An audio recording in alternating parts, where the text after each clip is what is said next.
Hello everyone. Today we have the review of the Motorola Moto G04 smartphone.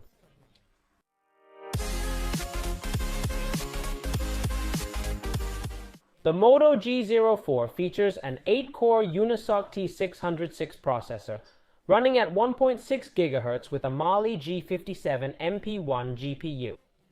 Along with this, we have several different versions available, either with 4 or 8 GB of RAM, as well as also with 64 or 128 GB of internal storage, the latter always expandable via microSD. In addition, we can also expand the RAM memory virtually, reaching 8 GB in one case and 16 GB in the other. If you don't know what virtual RAM means or how it works, up here I've left you a video that I made some time ago where I explain it quickly. It has a lithium battery of 5000 mAh with 15W fast charging, which provides us with an approximate battery life of about 2 days of use, as long as we use it for everyday things such as WhatsApp, browsing, social networks, or email. In addition, we will get the full charge of the phone in about 1 hour and a half. As always, if we put a little more effort into it and watch a movie or a series or play a game, then the battery life is reduced. The screen has a size of 6.56 inches, features IPS LCD technology, a 90 Hz refresh rate, and an HD resolution of 720 by 1612 pixels. In terms of connections, it has Wi-Fi, compatible only with 2.4 GHz networks, Bluetooth 5.0, GPS, NFC, 3.5mm mini jack output, and the charge port is a USB-C 2.0.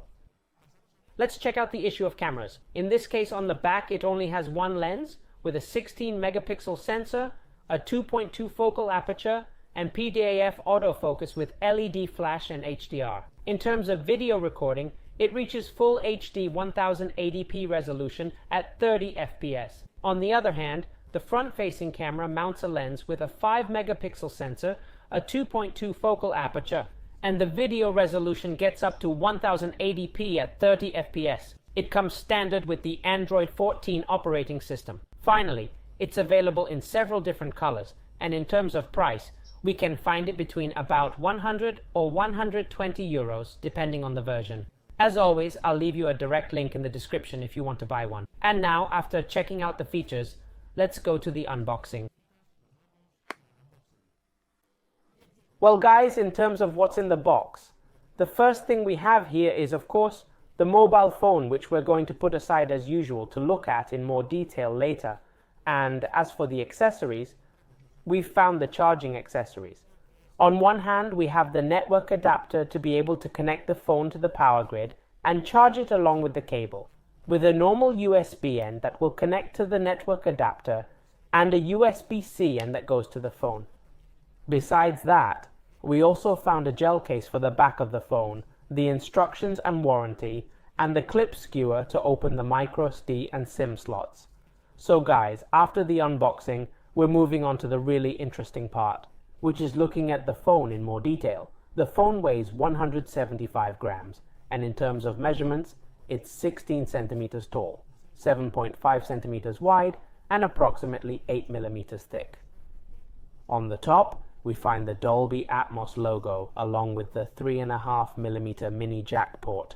On the left side, we have the slot for the microSD and the SIM, while on the right side, we find the on-off button and the volume control buttons. Finally, at the bottom, we find the microphone, the USB-C charging port, and the external speaker. On the back is where we find the camera module, located in the upper left corner.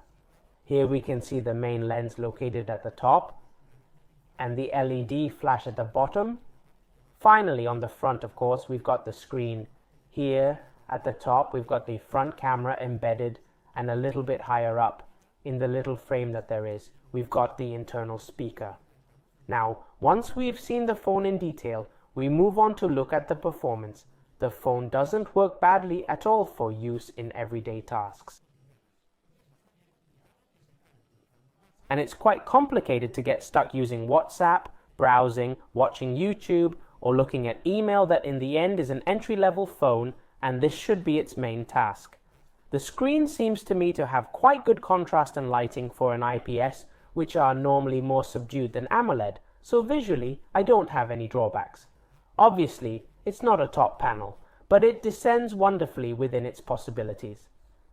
As for the test with games, well, as always, I have tried it with Call of Duty Mobile. Once the game is installed, if we go to the graphics section, we see how it lets us put it in the middle at most, and that the frame rate per second can be set at most to high. This already tells us that the processor has its limitations and that, well, it isn't fully prepared to perform well in this type of game. Once we are in game, well, the game can be played, but not without many frills. Yes, it's true that it doesn't freeze, but it also doesn't offer great fluidity. Graphically, it plays just enough, but it is true that despite not being a gaming phone, we can play without much problem. As for the camera, it's very basic, but it's not bad at all for the range and price of the phone. The modes are quite complete, and the application is quite well implemented. Yes, it's true that it would have been nice to include some other lens, both for macro and ultra-wide angle. But considering its worth, it's not bad at all regarding the photos themselves. The main lens, the only one, doesn't work badly, always within its possibilities. It looks sharp enough and doesn't create excessive noise or a watercolor effect when we have natural light. They're quite acceptable. You have to take into account, guys, the price and the range of the phone. We can't expect a high-quality camera from an entry-level phone. In short, the Moto G04 is a phone suitable for all audiences, and within the entry range, it has one of the best price-to-quality ratios on the market.